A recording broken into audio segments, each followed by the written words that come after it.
Okay, in this video, I'd like to take an existing project that I have, a quiz project from grade 10, right, with if statements and input and all that good stuff.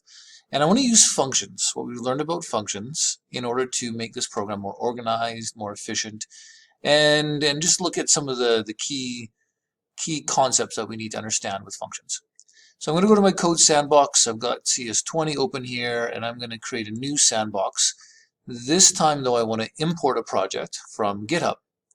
So I've got all the existing project on GitHub here with all the files, and I'm just going to take this link here, copy, and paste it into here, and it'll import and make a fork, make my own copy of it. So let's try that. And there it is, beautiful. Okay, so just a random quiz, what country uses this, which is not a piece used in chess, who is Poe scared of, and what sport uses that equipment. Mark quiz, I got 0 to 4, blah, blah, blah. So this code totally works. But if I go to main.js, what we're going to work on here is we're going to work on taking, like this mark quiz function, it's got a lot of stuff. Check question 1, check question 2, check question 3, check question 4, and then the results. Okay, so my first thought when we learn about functions, the key to functions is being able to define a function and invoke it. Right, so let me just comment that. Define and invoke is one of the key concepts. So my logical, when I look at this thing here, I'm thinking, man, this mark quiz, really, I want to break up my program into logical chunks, right? And sometimes it's good to have like a big boss function that's in charge, and it tells other small other functions to do their job. And it seems very logical that there's a question 1. I'm going to copy that, and I'm going to say function mark question 1, and I'm going to put the code into here. And now, instead of doing all of this, delete, I can just invoke the function by going not question 1, mark question 1, open and close parentheses to invoke it. Okay, and then the same thing with question 2. Copy that. I'll define another function down here. Mark question 2, paste it. I need to declare this now as a local variable, and that's another, I'm going to say define and invoke dash local variables. Right, really this answer variable, by going let, I declare a new variable, and since I'm defining a new variable inside of this function, it only exists inside of this function.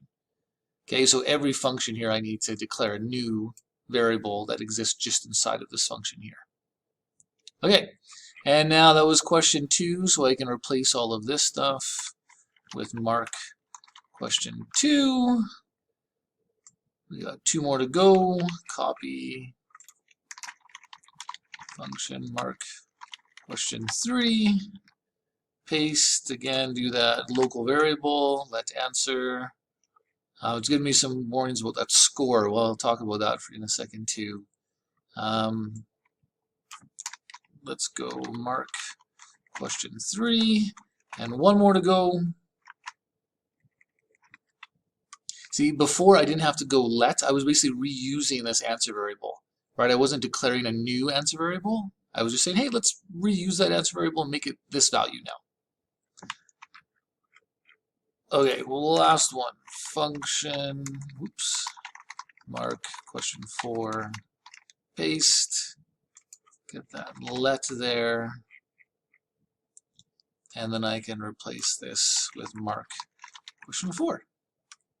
Okay, and now too, these comments, instead of going check question 1, check question 2, I can just say mark questions, and we can get rid of, I'm just hitting Control X, mark questions, mark question 1, question 2, question 3, question 4. So we initialize a score, we mark the questions, we display the results.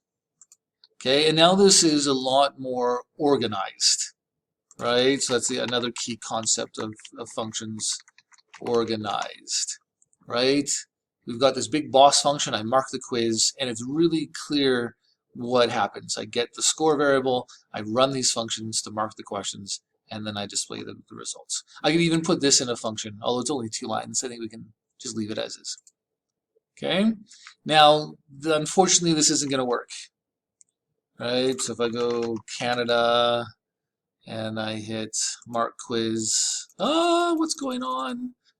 You know what, let's go open a new window because I like the console here better for error messages. Canada, I hit Mark Quiz. Uncaught reference error, score is not defined. Okay, so I talked here about local variables, right? Let answer, I'm declaring this variable inside of this function. That means that it only exists inside of this function. Well, same here, this mark quiz function, right, starts and ends here. I'm defining a variable or declaring a variable called score, and that score variable is only going to exist, it's only visible inside of this function. Okay, so in these functions I can't access score. Now the easy fix to this is to just make the score variable global variables. So I can go let score, and then I still want to initialize score to 0 in the mark quiz, right? So that we always start at 0. But by declaring the variable out here, it's currently undefined. But now, because I've declared it, let score in the global scope, it's visible everywhere. And then I initialize it to 0 because I can see it in this function. And then I can go score plus plus, and I can see it in these functions as well because it's global. And that should now fix the problem. Did I save it?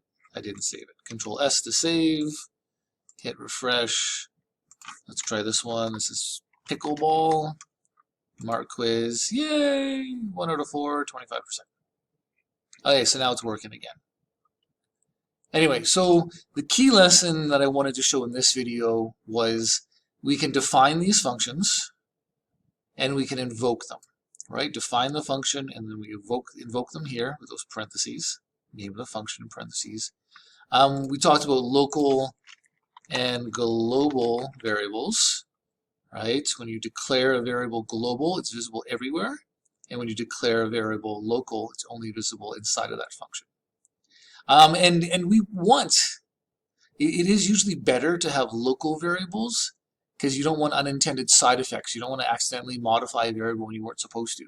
So it is better to make sure that if a variable is only needed within a function, make it local.